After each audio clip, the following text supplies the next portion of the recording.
Watch Cardinals baseball today on WB11. This place is for the birds.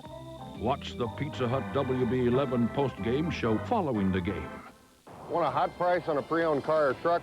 Well, check out Senator Pat Picks of the Week show every Saturday morning at 11:30 on WB11, where we promise you satisfaction with a smile. From News 4 St. Louis, this is a forewarned weather advisory. As many of you know, heavy rain is beginning to fall across the St. Louis area right now. Forewarned Doppler radar shows a line of showers and thunderstorms that is moving across the St. Louis area, with some of the heaviest rain in parts of St. Louis and Jefferson counties. A flood watch remains in effect overnight tonight, and south of St. Louis, there is still a tornado watch. We'll have all the latest on what to expect overnight and beyond coming up at 10. We now return to our regular programming.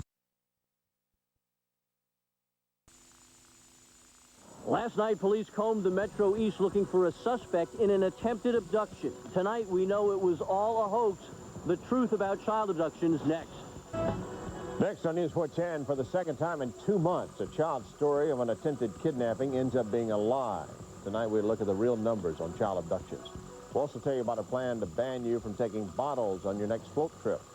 I'm John Mills. Catholic Church sex abuse victims meeting tonight in St. Louis say the survivors are often driven to suicide.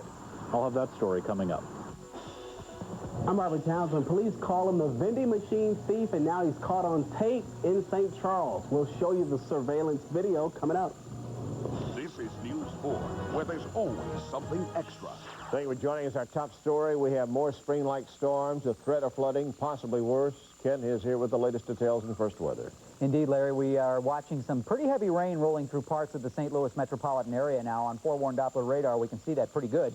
It is moving to the east at a pretty good clip, and metropolitan St. Louis, St. Clair, Madison counties in Illinois, up into parts of Macoupin County now picking up some of that rain, and right down 44 in Jefferson and Franklin counties picking up some pretty heavy rain there, too. Some of the heaviest just rolled through the St. Louis area a short time ago, and as we zoom in, you can see St. Louis County now clearing out of the eastern portions of St. Charles County, but moving across the river, as I mentioned, into St. Clair and Madison counties. Now, there is still a flood watch that remains in effect overnight tonight for all of the counties that you see in green, and we continue to see a tornado watch to the south of the St. Louis Channel 4 viewing areas. You can see that area in red, and we'll tell you the outlook for severe weather coming up a little bit later. Wet roads outside right now, I-70 east of the Missouri River Bridge, looking back at the Blanchette, of course, and at the airport, you can really see the water there on the taxiways and tarmac. Again, we'll talk about the potential for severe weather overnight, what you can expect for your morning commute and beyond. Now, I just ran the weather predictor, and it has a little bit of a different twist as we head into the weekend. I think you'll be interested in that. We'll have that coming up. All right, thanks, Kent. It turns out that last night's report of an attempted child kidnapping was a hoax, and that's the second one in 2 months.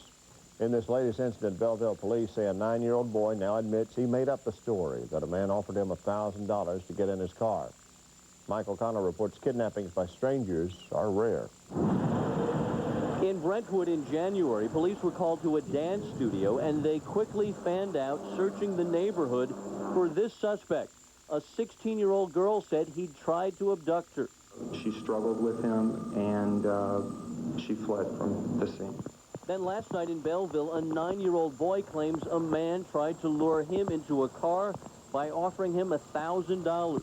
The child described seeing a gun in the car, and he says he ran away. But in both cases, police eventually found inconsistencies in the stories and came to realize the children had concocted their tales. In these cases, a lot of times what the kids are looking for is attention. They're seeking the attention of either the authorities, of their friends. They want